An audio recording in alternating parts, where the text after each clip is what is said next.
Hi there, it's Dan from Inclusion Space, and right now we're going to look at the parent's role in inclusion, or the guardian's role in inclusion, to be inclusive. I should use both terms. What other terms am I leaving out? Parent, guardian, grandparent, grand guardian, guardian ad litem? I don't know. Um, Inclusion may be most robust and successful when the IEP team has the support of the parents and guardians. Inclusion often involves parental input. To get the most out of inclusion, students with special needs benefit from parents and guardians' support in the following ways. Sorry about this, I'm jumping around, but basically, before I read you the roles that I came up with, and there's other roles, so don't assume that these are the only roles that you could have or should have, and then they might be appropriate, they might not be depending on your school. But um, the the parents are totally critical and essential. What's the difference between critical and essential? The parents are paramount in inclusion. Um, if the parents aren't involved, I guarantee it, it's not going to be as inclusive if the parents aren't involved. They just need to be involved. They're a safety catch to make sure that everything is going as needed. To make sure that the kids are getting everything their needs met, because parents are huge. Aside from the child, him or herself, the parent is the number one advocate of the student, um, and then followed by whoever else comes next. The teachers, I don't know, the paraprofessionals, their friends. All of these things are important, but the parents are paramount in importance in inclusion. You didn't know that, did you? You're paramount in the importance. And you can compare even in an inclusive school. All right, you can see who has parents who are checking in and whose parents are too busy. I'm not saying they don't care. Every parent cares. Every parent loves their child. Some parents are able to check in, and other parents are maybe got three jobs. You can tell which parent has three jobs and which parent is checking in and pushing, because you can have a more inclusive situation. And it's just the reality of it. I'm telling you. If you're a parent, you do your best to check in and advocate for inclusion. Let's find out what your roles are. Here we go. Knowing your roles. Number one, know your roles. Have a conversation with the teacher. Have a conversation with the social worker. Know your roles for inclusion. What is my job? How should I support you guys? What do I need to do? Ask these questions. Assisting students with homework that the IEP team determines is appropriate. Okay, you're going to need to help your child with homework. They're probably not going to be able to do everything themselves or anything themselves, depending on what their needs are. And if they're not doing any homework and they're getting a little older, something's up. You need to check. Check in. Communicate. If you can't provide help at the level, talk to the teacher about that. Tell the teacher what you're able to provide, what you can't. It's okay. Usually teachers will work with you. If it's a good teacher, they'll work with you on this one. Um, Help students navigate papers and homework that is sent home. They're going to need help getting organized, staying organized. You're probably going to need to work with a teacher to find out what kind of organizational system for papers and whatever works for your child when they get old enough. Um, how to organize their backpack. You are the one who's going to have to get that started. The teacher might be able to do something, but I guarantee if the parent does it, it's gonna work a lot smoother. It's gonna be it's gonna help them tremendously get to class on time. It's gonna be you'll know where things are. You need to be on top of that as a parent. That's important. Limiting clutter in your student's backpack and helping him or her to stay organized. Throw out stuff. Throw out stuff. Little wrinkled up drawings. Throw it out. You know, or put it in a big folder and then they throw it out 30 years from now. That's the other option. But throw out the garbage. Know what you need to keep to have an inclusive experience. What is it? Where's the homework page that they should be turning in on Thursday? Where's the one that's going to be turned in January, whatever? And keeping track of it. Oh, by the way, I don't know if it's on this list or not, but keep track of the websites, all of their teachers' websites. Everything's going to be on the web, and all the homework, all of the expectations, all of the handouts. If it's not already on the web, it's going to be on the web very soon. And you need to know where those websites are. Bookmark your teacher's websites, whether it's the language arts teacher, the Phi-Ed teacher, the STEM teacher, science, tech, engineering, and math. Whoever it is, even the choir teacher, bookmark all the teachers' websites because I guarantee you're going to miss out on stuff if you don't bookmark those websites and check in at least once a week on those websites, probably more than that. You gotta work, you gotta do homework as a parent. Homework.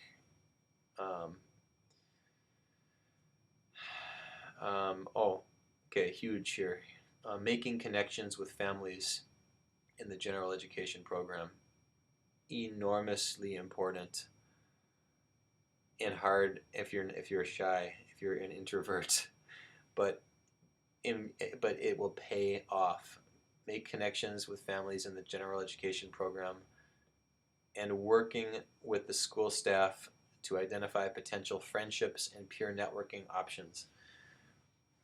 Yep, it's going to be on you as a parent. It's going to be on you. You already know that, I'm sure, but finding a friend, a group of friends, whether that happens at summer camp, whether that happens at dance class or karate. Oh, karate's a good one. Dance class might be good too. Getting those friendships going. Get your kid on the basketball team. Get your kid on the ski team. Make it happen. Do it. All right.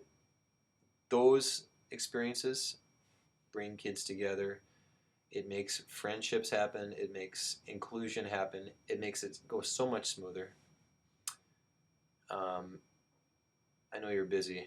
I really understand you're busy. But if you have a child with a disability, get them on some teams. Get them in some sports. Get them in a group of kids after school. And that will make so much of a difference for inclusion in the classroom. I guarantee it. I've seen it. I've seen it before. It makes a huge difference. Next, collaborating and communicating with the IEP, the Individual Education Program, team and school staff. So that would be the special ed teacher, maybe the social worker, maybe somebody from the administration. If your child has special service providers like speech and language or hearing or vision or adapted Phi-Ed, collaborating, communicating with them, get their emails, definitely get their emails, get all that stuff, write it down in a place where you won't lose it, take notes, bring a little notebook and don't lose it, and talking and communicating, and if you have a problem, it's okay to call back later once you process something, because usually when you got 5 or 10 adults sitting in a room talking about school talk and acronyms, and you're thinking, did somebody just say something that I should have been listening to? What did that mean? It's okay to call back later and say, hey, I have a question about this or that. You should definitely call back. Discussing inclusion at the IEP meeting. Don't forget, if you care about inclusion, you need to say the word inclusion. It's like saying lawyer if you're being arrested. Lawyer. No, you need to say inclusion. How are we going to do it? How is inclusion being addressed? That's your role. right? You're an advocate here. You know that you're an advocate. Um, Communicating with the case manager if something is confusing, or if there are questions. Yes, the more you get in touch with the case manager, and in a friendly and collaborative way, the more they're going to give back. They want to please you. At least I do. A good teacher should want the parent to feel like a satisfied customer, because it needs to be fun for everybody. If it's not, if it's a battle, it's just going to be miserable. I mean, you got to have fun. It needs to be like respect. You want people to feel like they're being listened to. So hopefully the teacher has that mentality, and and I tell you what, the more understanding you can be, and but just gently urging the teacher to do something, that will work. That will work well. And I've seen parents take different approaches to communicating, and there's different ways to communicate, and it works. It works to be gentle, and to just kind of remind people, and to support them, and give teachers treats, give them healthy treats that will help them make good choices, not bad choices. Don't give them naughty things like junk food. Give them healthy things that will make them, um, um, I don't know, not comatose.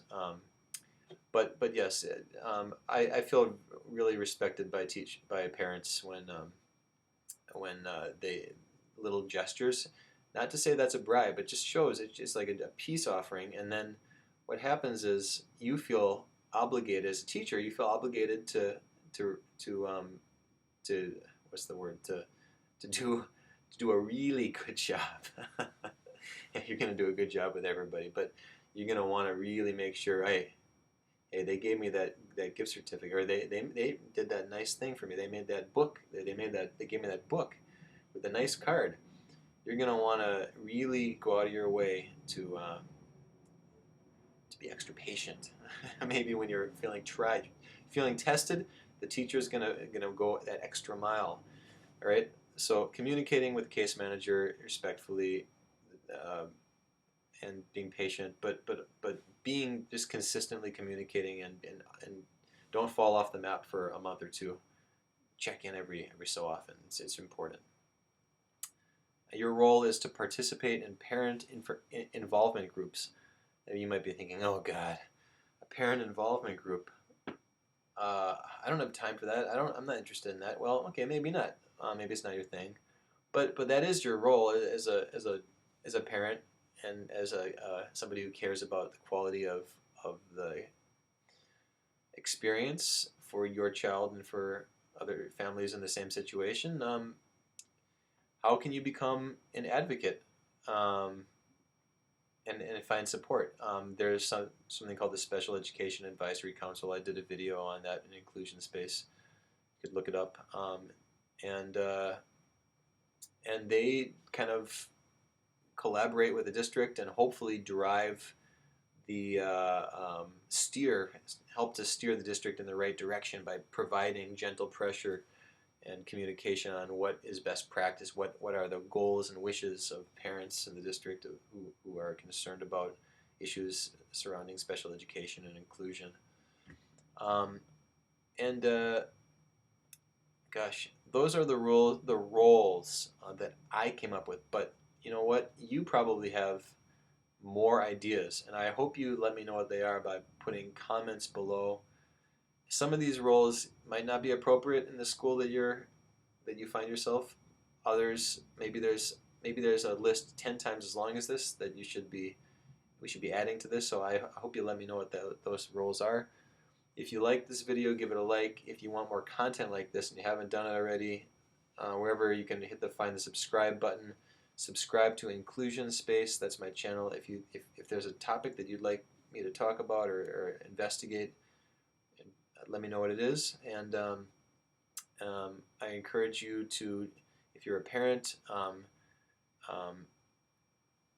take ownership in some of these roles.